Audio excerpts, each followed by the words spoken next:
আসসালামু আলাইকুম। আতকিয়া আদিবা চৌধুরী আমন্ত্রণ জানাচ্ছি এনটিভির মধ্যাহ্নের খবরে। জুলাই আন্দোলনে শেখ হাসিনার লেলিয়ে দেয়া বাহিনীর ছোড়া একটি গুলি একসঙ্গে বিদ্ধ করে দাদি ও নাতিকে। নাতি অলৌকিকভাবে বেঁচে গেলেও প্রাণ হারান দাদি মায়া ইসলাম। জুলাই আন্দোলনে শুধু রাজপথের আন্দোলনকারীরাই নন, নিহত হয়েছে 168 শিশু, গুলিবিদ্ধ হয়েছে অসংখ্য নিষ্পাপ শিশু। তাদেরই একজন বাসিত খান মুসা।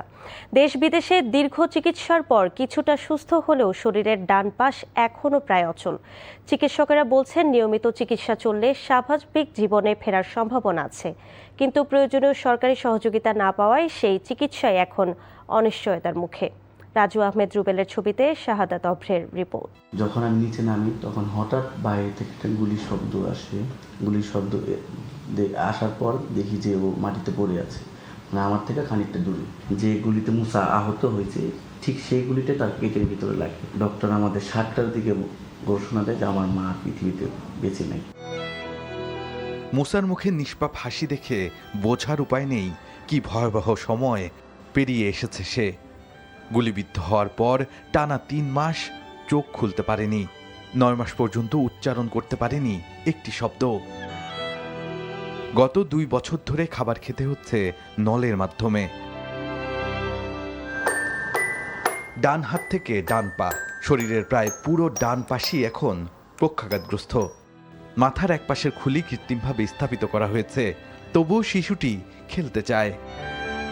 তার শারীরিক অবস্থার দ্রুত অবনতি হলে অন্তর্বর্তীকালীন সরকারের সহযোগিতায় তাকে সিঙ্গাপুরে নেওয়া হয়। সেখানে 21টি অস্ত্রোপচার, দীর্ঘ চিকিৎসা আর লড়াই শেষে কিছুটা সুস্থ হয়ে দেশে ফেরে মুসা। ওর যে মেডিসিনগুলা, মানে আমরা বাইরের থেকে যাওয়ার পর এই পর্যন্ত ওই বাইরের মেডিসিনগুলোই খাওয়াইছি, মানে বাংলাদেশের মেডিসিনগুলো কাজ করে না। পরবর্তীতে আমরা 6 মাসের জন্য যে মেডিসিনের ব্যাকআপ প্ল্যান সেটা নিয়ে আসি। কিন্তু সেই লড়াই এখনো শেষ হয়নি। চিকিৎসকের পরামর্শ অনুযায়ী নিয়মিত ফলো আপের জন্য 2 বার সিঙ্গাপুরে নেওয়ার চেষ্টা করেছে বাবা। প্রয়োজনীয় সহযোগিতার আশায় মন্ত্রণালয় থেকে দপ্তর দরজায় দরজায় ঘুরেছেন, কিন্তু মেলেনি কাঙ্ক্ষিত সহায়তা। তারপরও হাল ছাড়েননি তিনি। বিশ্বাস করেন সময় মতো চিকিৎসা নিশ্চিত করা গেলে একদিন হয়তো মুসা অন্য শিশুদের মতোই স্বাভাবিক জীবনে ফিরে আসবে। ওরও তো বাঁচার অধিকার আছে। যদি প্রপারলি ভাবে সঠিক চিকিৎসাটা না পায়, ওকে কি বাঁচানো সম্ভব? 2 বার ক্যান্সেল হয়েছে। এখন এই মাসে যদি আমি ওকে মনে করেন যে ওর এই মাসের মেডিসিন শেষ, খাবার তো আজ থেকে 7 মাস আগে শেষ হয়েছে, মেডিসিন শেষ। এখন যদি মেডিসিনের কারণে ওর কিছু হয়, এ দায় কি সরকার নিবে? নার্সারিতে পড়া মুসা এখন আর স্কুলে যায় না। 8.5 বছর বয়সী মুসার সংগ্রামটা তার বাবারও। আমরা দেখতে এসেছিলাম ছোট্ট মুসাকে। তার চিকিৎসা এখন থমকে আছে অল্প কিছু অর্থের অভাবে। সরকারের কাছে তার বাবার নিবেদন এই যে দ্রুতই যেন তার সন্তানের চিকিৎসা আবার শুরু করা যায়। শাহাদাত অভ্র, এনটিভি নিউজ, ঢাকা।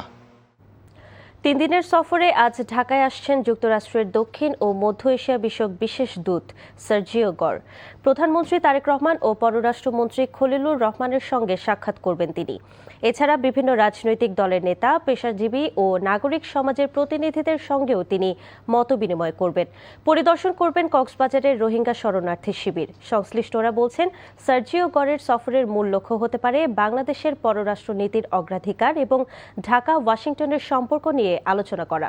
বিশেষ করে সাম্প্রতিক আঞ্চলিক কূটনৈতিক তৎপরতার প্রেক্ষাপটে বাংলাদেশের পররাষ্ট্রনীতি সম্পর্কে বুঝতে এবং জানতে চাইতে পারে ওয়াশিংটন।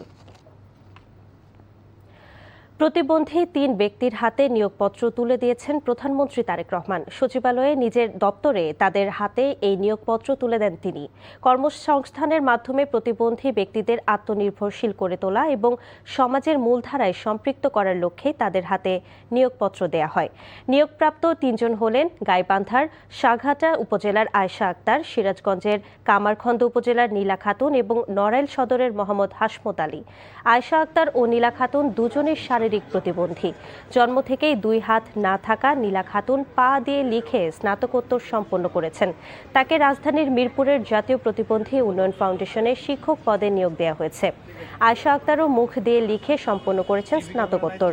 তাকে Gaibandha BIAM laboratory school and কলেজে ক্লাসের সুপারভাইজার পদে নিয়োগ দেওয়া হয়েছে।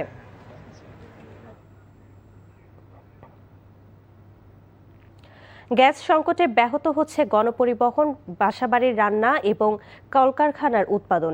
এই বিষয়ে বিস্তারিত জানাতে রাজধানীর মগবাজার এলাকা থেকে সরাসরি যুক্ত হচ্ছেন সহকর্মী শাহাদাত অভ্র। অভ্র, সংকট আজ কেমন দেখছেন?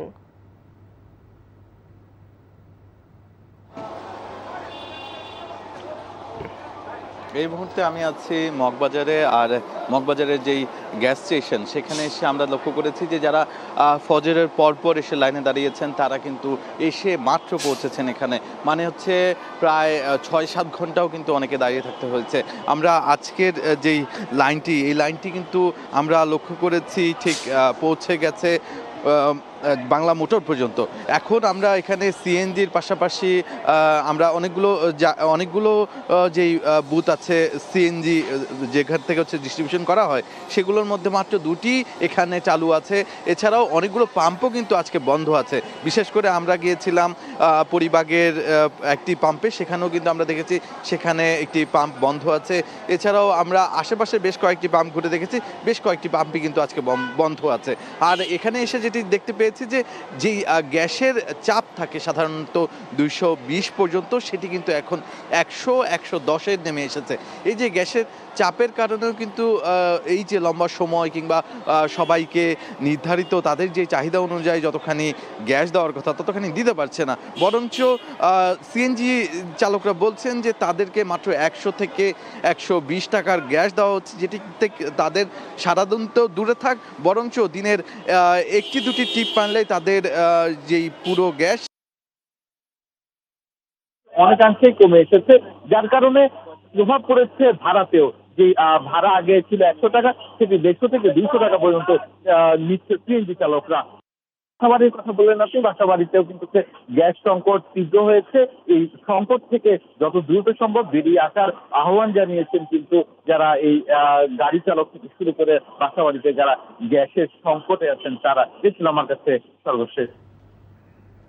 জানছিলাম গ্যাস সংকটের খবর। হবিগঞ্জে জাতীয় নাগরিক পার্টির জুলাই পদযাত্রায় হামলা, ভাঙচুর ও নেতাকর্মীদের আহত করার অভিযোগে ছাত্রদলের জেলা সভাপতি সহ 11 জনের নাম উল্লেখ করে অজ্ঞাত 100 জনকে আসামি করে মামলা দায়ের করা হয়েছে। গতরাতে কামাইছড়া পুলিশ ক্যাম্পে এনসিপির কেন্দ্রীয় নেতাদের উপস্থিতিতে হবিগঞ্জ জেলা যুবশক্তির আহ্বায়ক তন্ময় তাহের রুবেল বাদী হয়ে অভিযোগ দায়ের করেন। মধ্যরাতে হবিগঞ্জ সদর মডেল থানায় মামলাটি রুজু করা হয়। মামলায় হবিগঞ্জ জেলা ছাত্রদলের সভাপতি রাজীব আহমেদ রিঙ্গনকে প্রধান আসামি করা হয়েছে। এর আগে হামলার প্রতিবাদ, মামলা দায়ের এবং আহত নেতাকর্মীদের খোঁজখবর নিতে হবিগঞ্জে যাওয়ার পথে এনসিপির কেন্দ্রীয় নেতারা একাধিক স্থানে পুলিশের বাধার মুখে পড়েন বলে দলটির পক্ষ থেকে অভিযোগ করা হয়। হবিগঞ্জ সদর মডেল থানার ভারপ্রাপ্ত কর্মকর্তা জাহিদ হোসেন মামলার বিষয়টি নিশ্চিত করে বলেন, অভিযোগ গ্রহণ করে মামলাটি রুজু করা হয়েছে। ঘটনার তদন্ত সাপেক্ষে পরবর্তী ব্যবস্থা গ্রহণ করা হবে।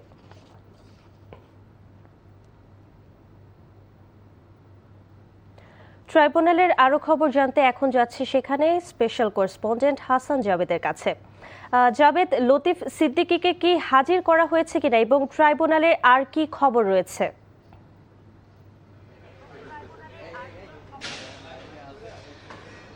আজিবা, 2013 সালের 5ই মে মতিঝিলের শাপলা চত্বরে হেফাজতে ইসলামের যে সমাবেশ হয়েছিল, সেই সমাবেশকে আপনার ছত্রভঙ্গ করতে যৌথ অভিযান পরিচালনা করা হয়েছিল। সেখানে 61 জন হত্যার শিকার হয়েছেন বলে অভিযোগ দিয়েছেন ইতিমধ্যে ট্রাইব্যুনালে প্রসিকিউশন পক্ষ থেকে, এবং সেই অভিযোগের প্রেক্ষিতে 61 জনের বিরুদ্ধে কিন্তু অভিযোগ আমলে নিয়ে যেই 31 জন আসামি পলাতক আছেন তাদের বিরুদ্ধে গ্রেফতারি পরোয়ানা জারি করেছেন। তাদের মধ্যে এই লতিফ সিদ্দিকী একজন আসামি, তিনিও পলাতক ছিলেন।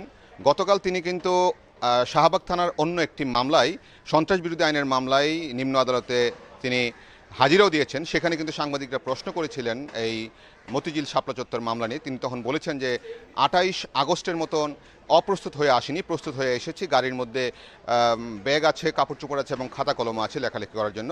28 আগস্ট গত বছর তিনি কিন্তু ঢাকা রিপোর্টার্স ইউনিটির ওইখানে একটি প্রোগ্রামে গ্রেফতার হয়েছিলেন, এবং তারপর গতকাল সন্ধ্যায় তাকে গুলশানের বাসা থেকে ডিবি পুলিশ আটক করে, তারপর সেখানে আটক করে তাকে এখন ডিবি পুলিশের হেফাজতে রাখা হয়েছে। কিছুক্ষণ আগে যেটা জানতে পেরেছি যে ট্রাইব্যুনালের যে তদন্ত কর্মকর্তা তিনি সেখানে গিয়েছেন, কিছু প্রসিডিওর আছেন, সেই প্রসিডিওর শেষ করে তাকে ট্রাইব্যুনালের আনা হবে। ট্রাইব্যুনাল 2-এ তাকে উপস্থাপন করা হলে এই মামলায় গ্রেফতার দেখিয়ে কারাগারে পাঠানো হবে। হয়তোবা তার পক্ষে আইনজীবী জামিন আবেদনও করতে পারেন। সেই জামিন আবেদনের শুনানি আজকে হবে কিনা সেটা আমরা বলতে পারছি না। যদি জামিন আবেদন করা হয় হয়তো পরে ডেট দেওয়া হতে পারে। তো এই হচ্ছে তার আসার ব্যাপারে, কিন্তু এখনও আনা হয়নি, দুপুরের পর আনা হবে। আর এই মামলায় যখন গত সোমবার অভিযোগ আমলে নিয়েছিল তখন চিফ প্রসিকিউটর বলেছিলেন যে শেখ হাসিনা সহ যারা পলাতক আছে সবার বিরুদ্ধে কিন্তু গ্রেফতারি পরোয়ানা জারি করা হয়েছে এবং সবাইকে তারা গ্রেফতারের চেষ্টা চালাবেন এবং না আসলে যে নিয়ম অনুযায়ী তাদের পক্ষে রাষ্ট্রনিযুক্ত আইনজীবী নিয়োগ করা হবে অভিযোগ গঠনের পর, এবং অভিযোগ গঠনের পরে যুক্তিতর্ক উপস্থাপন হবে এবং সেই মোতাবেক কিন্তু একটা মামলাটি একটা পরিসমাপ্তির দিকে যাবে। এবং 61 জনের বিরুদ্ধে যে অভিযোগ, 61 জনকে হত্যার অভিযোগে যে 41 জনের বিরুদ্ধে অভিযোগ দেওয়া হয়েছিল, সেই 41 জনের নামই কেন আসলো, এই ঘটনাতে অনেকেই জড়িত থাকার কথা সেই প্রশ্ন করা হয়েছিল। তখন চিফ প্রসিকিউটর বলেছিলেন যে এই মামলায় অনেককে আনা যেত, কিন্তু সুপিরিয়র কমন রেসপন্সিবিলিটি হিসেবে তখন যারা এই ঘটনার জন্য দায়ী মূলত তাদেরকে আসামি করা হয়েছে। এবং লতিফ সিদ্দিকী সেই সময় কিন্তু বস্ত্র ও পাট মন্ত্রণালয়ের দায়িত্বে ছিলেন এবং তারা যেই কোর কমিটির মিটিং হতো সেই মিটিংয়ে তিনি উপস্থিত থাকতেন, সেই জন্য তাকে আসামি করা হয়েছে। তো আজকে ওনাকে হাজির করা হলে এবং তাকে গ্রেফতার দেখানো হলে গ্রেফতারের হবে 11 জন আর 30 জন পলাতক থাকবেন। তো এই হচ্ছে এখন পর্যন্ত সর্বশেষ। আদিবা, এতক্ষণ জানছিলাম ট্রাইব্যুনাল থেকে সবশেষ খবর। বিশ্বকাপ ফুটবলের বাণিজ্যিক সুবিধা পেতে নতুন একটি বেসরকারি প্রতিষ্ঠান খোলার প্রস্তাবকে সুযোগ হিসেবে উল্লেখ করলেও এতে যুক্ত হওয়া বাধ্যতামূলক নয় বলে জানিয়েছেন ফিফা সভাপতি জিয়ান্নি ইনফান্তিনো। অন্যদিকে এই প্রস্তাব প্রত্যাহারের হুঁশিয়ারিকে কঠোর ভাষায় সমালোচনা করেছে ইউরোপিয়ান ফুটবল সংস্থা উয়েফা। আরও জানাচ্ছেন কুশল ইয়াসির। ফিফার মূল প্রতিযোগিতাগুলোর মালিকানার অংশীদারিত্ব ফিফা ফরওয়ার্ড এন্টারপ্রাইজ AFE বিক্রির পরিকল্পনা প্রকাশিত হওয়ার পর বিশ্বজুড়ে বিস্ময় ও ক্ষোভের সৃষ্টি হয়। তবে এক ভিডিও বার্তায় নিজের ভাবনার পক্ষে যুক্তি তুলে ধরেছেন ফিফা সভাপতি। FIFA Forward Enterprise or FFE FIFA forward enterprise বা FFE মূলত একটি প্রস্তাব বা আহ্বান। এটি একটি গণতান্ত্রিক আলোচনার প্রক্রিয়ার অংশ। সর্বোপরি এটি একটি সুযোগ, কোনো বাধ্যবাধকতা নয়। and above all it is an opportunity. এদিকে ফিফার নতুন প্রস্তাবকে ঘিরে বিতর্ক আরও তীব্র হয়েছে।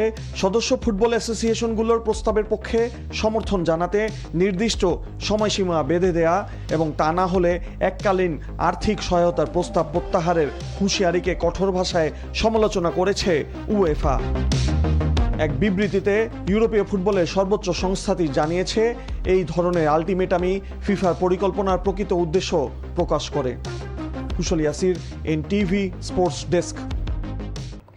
এই ছিল মধ্যাহ্নের খবরে। এই খবরের ভিডিও সহ আপডেট জানতে ভিজিট করুন NTV অনলাইন www.ntvbd.com। এছাড়াও NTVর জনপ্রিয় সব অনুষ্ঠান ও খবরের আপডেট জানতে ভিজিট করুন আমাদের ইউটিউব ও ভেরিফাইড ফেসবুক পেজ। দুইটায় দুপুরের খবর দেখার আমন্ত্রণ রইল। ধন্যবাদ সবাইকে।